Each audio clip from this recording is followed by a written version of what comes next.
Mesdames, Messieurs, bienvenue à Info Pacifique. Voici les titres qui dominent l'actualité. Plus d'une dizaine de personnes ont été tuées lors d'une fusillade survenue à Pétionville dans la nuit du 17 au 18 mars. Le quartier La Baule a subi l'assaut des bandits armés ce lundi. Plusieurs maisons ont été vandalisées, dont la résidence du juge à la Cour des comptes, Pierre Volmar Desmessieux, située à La Baule 18. Le Conseil de sécurité de l'Organisation des Nations Unies, ONU, tient une réunion à huis clos ce lundi à 3h p.m. sur la situation sécuritaire en Haïti et la mise en place du Conseil présidentiel de transition. Au moins 2 personnes sont mortes dans un accident de circulation survenu sur la route nationale numéro 2 à Léogane. Des commerçants du marché situé à Delma 32 se plaignent de l'insécurité régnant dans le pays et ils affirment que cette situation chaotique a entraîné une hausse des prix des produits. La conférence épiscopale d'Haïti CEH a précisé qu'elle n'a pas envoyé de représentants vers la CARICOM pour le Conseil présidentiel de transition. Cependant, elle encourage les pourparlers visant à mettre en place un gouvernement de transition. Des sympathisants de l'ancien chef rebelle Guy Philippe ont manifesté ce lundi à Jérémie. Ils demandent à la communauté internationale de ne pas interférer dans les affaires internes du pays. L'ambassade de France en Haïti ferme temporairement ses portes en raison de l'insécurité. Les Nations Unies poursuivent les vols entre la République dominicaine et Haïti et continuent d'acheminer du matériel humanitaire. Mesdames, Messieurs, restez branchés, les détails c'est tout de suite. Si vous jugez que cette vidéo est intéressante, n'hésitez pas à liker et partager la vidéo. Et surtout, n'oubliez pas de vous abonner à cette chaîne et activer la cloche de notification pour ne pas louper aucune de nos vidéos. Merci de votre fidélité, Mesdames, Messieurs. Voici les détails de ce journal. Environ une quinzaine de personnes ont été tuées lors d'une fusillade survenue dans la nuit du 17 au 18 mars à Pétionville. Suite à ce drame, une situation de panique s'est installée dans la commune, entraînant ainsi la paralysie des activités. On a observé également un dysfonctionnement total du marché à Pétionville. Très tôt dans la matinée, des écoles qui ont tenté de rouvrir leurs portes après plus de 2 semaines de fermeture ont dû renvoyer les élèves chez eux. Toutes les rues de cette commune étaient désertes au cours de ce lundi 18 mars. De notre côté, des bandits armés ont attaqué lundi aux environs de 4 heures de la matinée les quartiers La Baule et Thomasin situés sur les hauteurs de Pétionville. Parmi les maisons qui ont été pillées se figure la résidence du juge à la Cour des comptes, Pierre Volmar Desmessieux à La Baule 18. Le juge s'est échappé de justesse. De plus, ces bandits ont tenté de piller une succursale de la Capital Bank à La Baule 12. Les riverains rapportent avoir entendu des tirs par moment au cours de cette journée. Par ailleurs, le service de communication de l'EDH a informé dimanche que des bandits ont détruit et rendu dysfonctionnelles 4 sous-stations de l'électricité d'Haïti ainsi que la centrale de Vareux située à Port-au-Prince. L'EDH condamne ces actes terroristes. Il a expliqué que ces dommages vont empêcher l'alimentation électrique de plusieurs zones, dont Cité Soleil et Fonds Parisien. D'autre part, l'UNICEF a affirmé samedi que 17 de ces conteneurs où étaient entreposés plusieurs articles dont certains produits essentiels à la survie maternelle, néonatale et infantile, ainsi que des réanimateurs et du matériel connexe avaient été pillés dans le port principal de la capitale, qui a été violé par des gangs de la semaine dernière. Le pillage des fournitures essentielles au soutien vital des enfants doit cesser immédiatement et l'accès humanitaire doit rester sécuritaire, a déclaré Bruno Maes, représentant de l'UNICEF en Haïti, dans un communiqué.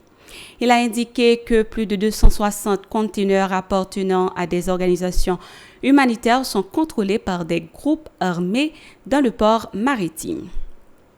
Plus loin, le ministère des Affaires étrangères du Guatemala a confirmé à travers un communiqué de presse publié le samedi 16 mars que son consulat honoraire en Haïti situé entre Delma 12 et Delma 14 a été pillé.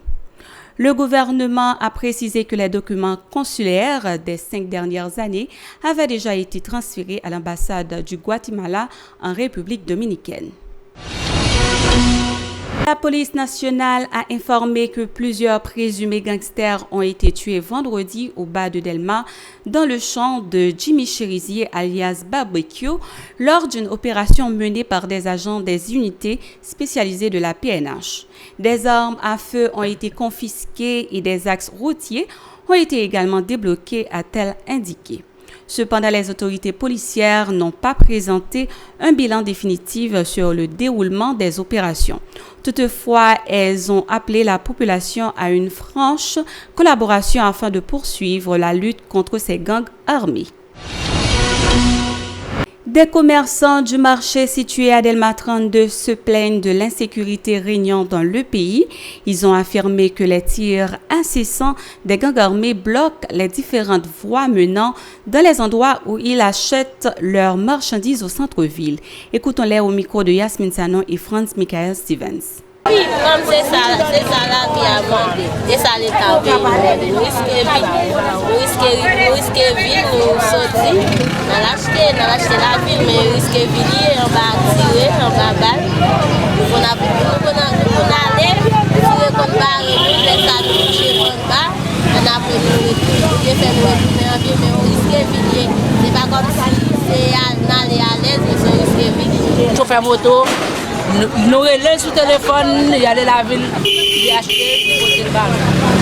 Il a acheté le ballon, nous ne pouvons pas faire rien. Nous ne pouvons pas l'acheter. Non, nous ne pouvons pas l'acheter. C'est pour ça passer. Chaque tiré, nous avons tiré pour ça.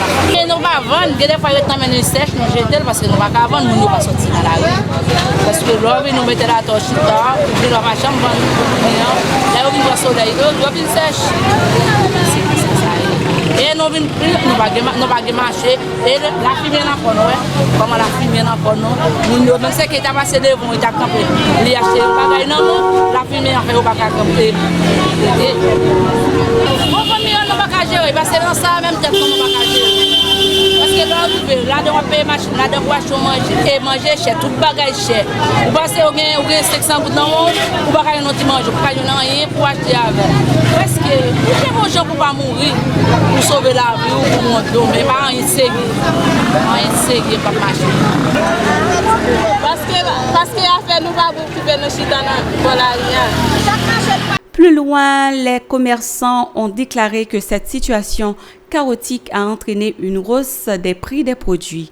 Écoutons-les toujours au micro de Yasmine Sanon et Franz Michael Stevens. Ah, je vais ça et là, on va voir comme si. C'est le pays à notre situation. Parce que le pays est là, comme si.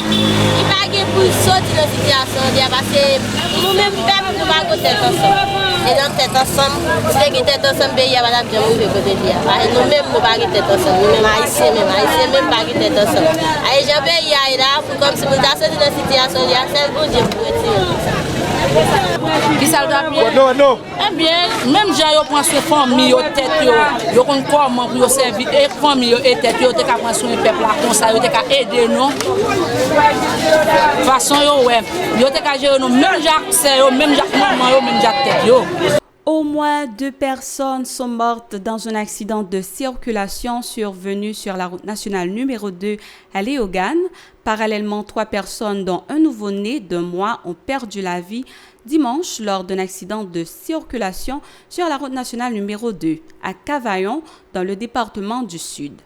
Plus d'une vingtaine de personnes ont été blessées. Les passagers victimes de ces 2 accidents se trouvaient à bord des autobus de la compagnie Dieu qui décide. Ils provenaient de Jérémie et se dirigeaient vers Port-au-Prince. Des sympathisants de l'ancien chef rebelle Guy Philippe ont manifesté ce lundi à Jérémie. Ils demandent à la communauté internationale de ne pas interférer dans les affaires internes du pays. Ils réclament également l'installation de Guy Philippe comme président au Conseil de transition. Écoutons la déclaration de l'un des partisans au micro de Deuve Cheron, notre correspondant à Jérémie.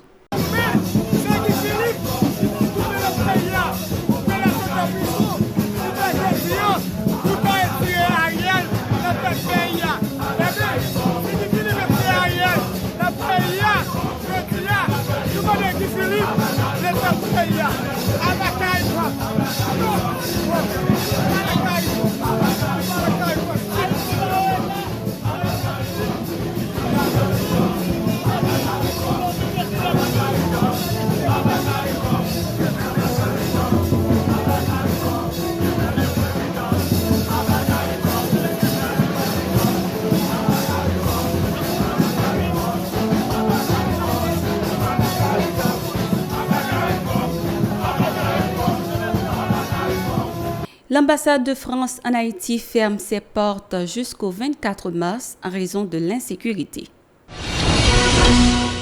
Mesdames, Messieurs, c'est ici la fin de ce journal. Merci de l'avoir suivi. Restez branchés à la télévision Pacifique pour la suite de notre programmation. Au revoir.